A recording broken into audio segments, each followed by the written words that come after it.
ایک زاہد شخص کا بیان ہے کہ میں حج کرنے کے لیے اپنے گھر سے روانہ ہوا تو میں نے راستے میں ایک عورت کو دیکھا جو بغیر زان راہ اور سواری کے صرف اللہ پر بھروسہ کرتے ہوئے پیدل چلتی جا رہی تھی اور ذکر الہی میں مشغول تھی۔ میں اس کے قریب ہو کر بولا، اے اللہ کی بندی، کہاں جانے کا ارادہ ہے؟ وہ بولی، اللہ کے گھر، خانہ کعبہ۔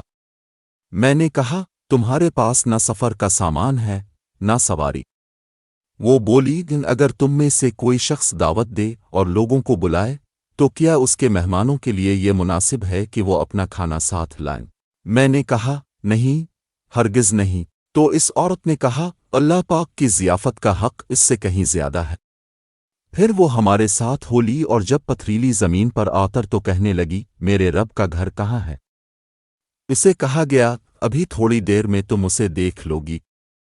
جب وہ مسجد حرام میں داخل ہوئی تو اسے بتایا گیا، یہی تمہارے رب کا گھر ہے۔ اس نے اپنا سر کعبہ کی چوکھٹ پر رکھا اور بار بار کہتی رہی، یہ میرے رب کا گھر ہے، یہ میرے رب کا گھر ہے، یہاں تک کہ اس کی آواز بیٹھ گئی۔ جب ہم نے اس کی طرف دیکھا تو وہ وفات پا چکی تھی۔